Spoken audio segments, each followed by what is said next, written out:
14 మన్వంతరాలు 18 విద్యలును. రుద్రాది దేవతలారా, పూర్వకాలంలో సర్వప్రథమంగా స్వయంభువ మను ఉద్భవించాడు.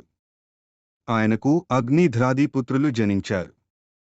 ఈ మన్వంతరంలో అనగా ఈ మనువు కాలంలోనే మరీచి, అత్రి, అంగిర, పులస్త్య, పులహ, క్రతు, వశిష్ఠులనే సప్తర్షులు దయించారు.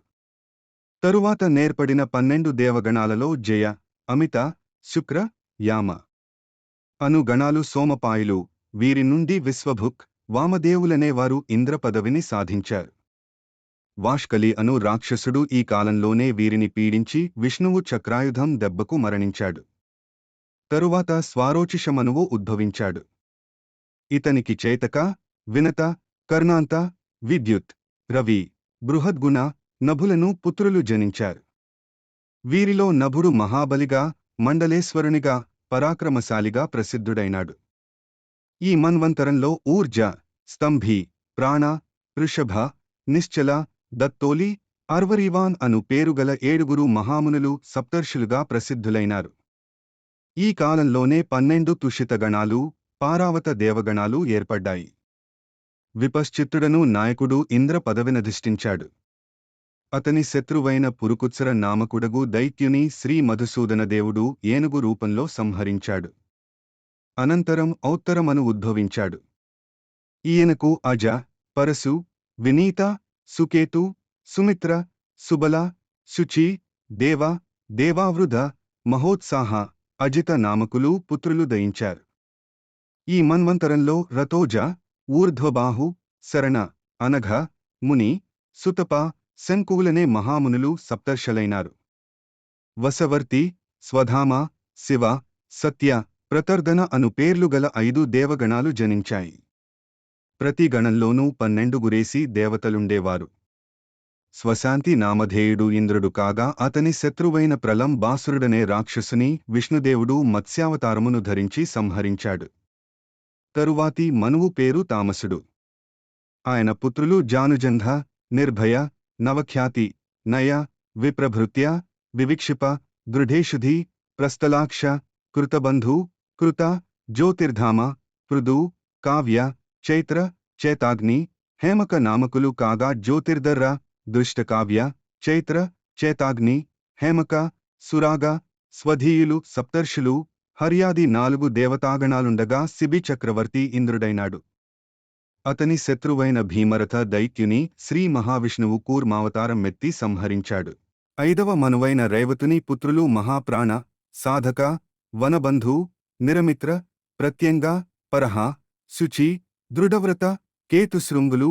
ఇతని కాలంలోని సప్తర్షులు వేదశ్రీ, వేదబాహు, ఊర్ధ్వబాహు, హిరణ్యరోమ, పర్జన్య, సత్యనామ, స్వధామనామధేయులు. ఈ మన్వంతరంలో అభూతరజ, దేవాశ్వమేధ, వైకుంఠ, అమృత నామక దేవగణాలు విలసిల్లగా విభుడను మహావీరుడు ఇంద్రుడైనాడు. అతని శత్రువైన శాంతశత్రుడను దైత్యుని శ్రీ మహావిష్ణువు హంస రూపంలో వచ్చి వధించాడు. 6వ మనువు చాక్షుషుడు. అతని పుత్రులు ఊరు, పురు, సత్యద్యుమ్న, సత్యబాహు, కృతి, అగ్నిష్ణు, అతిరాత్ర, నర, సుద్యుమ్నులు.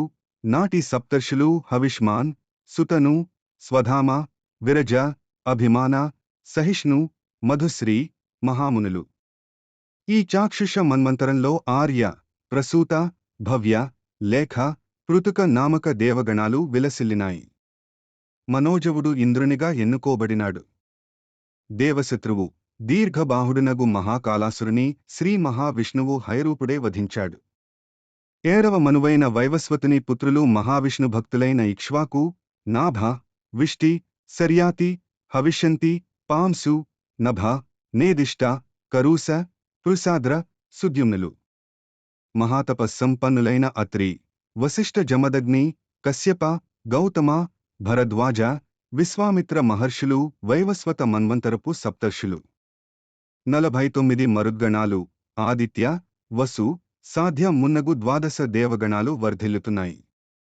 11 రుద్రులు, 8 వసువులు, 10 మంది విశ్వేదేవులు, 2 కుమారులు, 10 మంది అంగిరులు దేవగణాల్లో ఉన్నారు. ఇంద్రుని పేరు తేజస్వి. హిరణ్యాక్షుడను దేవశత్రువుని శ్రీ మహావిష్ణువు వరాహావతారాన్ని ధరించి సంహరించాడు. ఇక రాబోయే మన్వంతరాలను గూర్చి వర్ణిస్తాను. మన వైవస్వత మన్వంతరం తరువాత రాబోతున్నది సావర్ణి మన్వంతరము. ఆ మనుపుత్రులు విజయ, ఆర్యవీర, నిర్మోహ, సత్యవాక్, కృతి, వరిష్ట, గరిష్ట, వాచ, సంగతులు, మహామునులైన అశ్వత్థామ, కృపాచార్య, వ్యాస, గాలవ, దీప్తిమాన్, ఋష్యశృంగ, పరశురాములు ఈ మన్వంతరంలోని సప్తర్షులు. సుతప, అమృతాభ, ముఖ్య నామక 3 దేవగణాలుంటాయి. ఒక్కొక్క గణంలో 20 మంది దేవతలుంటారు. విరోచనపుత్రుడైన బలి చక్రవర్తి దేవేంద్ర పదవినందుకుంటాడుగాని అతనికి అహంకారం పెరగడంతో విష్ణువే వామన రూపంలో వచ్చి అతని నుండి 3 అడుగుల దానాన్ని గ్రహించి అడుగుకొక లోకంగా ముల్లోకాలను ఆక్రమిస్తాడు. బలి సిద్ధిని మోక్షాన్ని పొందుతాడు. వరుణపుత్రుడైన దక్షసావర్ణి 9వ మనువుగా వస్తాడు. అతని పుత్రులు ధృతికేతు, దీప్తికేతు, పంచహస్తి, నిరామయుడు, పృథుశ్రవుడు, బృహద్యుమ్నుడు, రుచీకుడు, బృహదునుడు అనువారులు. ఈ మన్వంతరంలో మేధాతిథి, ద్యుతి, సవస, వసు, హవ్య, కవ్య, విభులు సప్తర్షులు, పర, మరీచిగర్భ, సుధర్ములింద్రులుగా ఎన్నికవుతారు. వారి ప్రధాన శత్రువైన కాలకాక్ష దైత్యుని శ్రీ మహావిష్ణువు పద్మనాభుడై వధిస్తాడు. 10వ మనువు ధర్మసావర్ణి. అతని పుత్రులు సుక్షేత్ర, ఉత్తమౌజ, భూరిశ్రేణ్య, శతానీక, నిరమిత్ర, వృషసేన, జయద్రథ, భూరిద్యుమ్న, సువర్చ, శాంతి, ఇంద్రులు. ఈ మన్వంతర సప్తర్షులు అయోమూర్తి, హవిష్మాన్, సుకృతి, అవ్యయ, నాభాగ, ఆప్రతిమోజ, సౌరభ మహామునులు. ప్రాణి నాయకులొక 100 దేవగణాల వారుంటారు. మహాబలశాలియు శాంతియను పేరుగలవాడును నగు దేవపురుషుడింద్రుడవుతాడు. అతని శత్రువైన బలియను అసురుని విష్ణువు తన గదతో సంహరిస్తాడు. 11వ మనువైన రుద్రసావర్ణి కొడుకులు సర్వత్రగా, సుశర్మ, దేవానీక, పురు, గురుక్షేత్రవర్ణ, పుత్ర, దృఢేషు ఆర్ద్రక నామకులు. ఈ మన్వంతరంలోని సప్తర్షులు హవిష్మాన్, హవిష్య, వరుణ, విశ్వ, విస్తర, విష్ణు, అగ్నితేజ మహామునులు, విహంగమ, కామగమ, నిర్మాణ, రుచి అను పేర్లతో 4 దేవగణాలు ఒక్కొక్కటి 30 మంది దేవతలతో వర్ధిల్లగలవు. వృషభుడను దేవపురుషుడు దేవేంద్రుడు కాగా అతని శత్రువైన దశగ్రీవ దైత్యుని విష్ణువు లక్ష్మీరూపమున అవతరించి వధిస్తాడు. ఈ రుద్రసావర్ణి మనువు శివపుత్రుడు. తరువాత దక్షపుత్రుడైన దక్షసావర్ణి 12వ మను పదవినధిష్ఠిస్తాడు. ఆయన పుత్రులు దేవవాన్, ఉపదేవ, దేవశ్రేష్ఠ, విదూరద, మిత్రవాన్, మిత్రదేవ, మిత్రబిందు, వీర్యవాన్, మిత్రవాహ, ప్రవాహులు. ఈ మన్వంతరంలో సప్తర్షులుగా తపస్వి, సుతప, తపోమూర్తి, తపోరతి, తపోధృతి, ద్యుతి, తపోధన నామధేయులైన మహామునులు ప్రవర్తిల్లుతారు. స్వధర్మ, సుతపస, హరిత, రోహిత దేవగణాలుంటాయి. ప్రతి గణంలోనూ 10 మంది దేవతలు, మొత్తం జాతికి ఋతధాముడను దేవేంద్రుడు ఉంటారు. దేవశత్రువైన తారకాసురుని విష్ణువు నపుంసక స్వరూపమును ధరించి వధిస్తాడు. 13వ మనువు రౌచ్యుడు.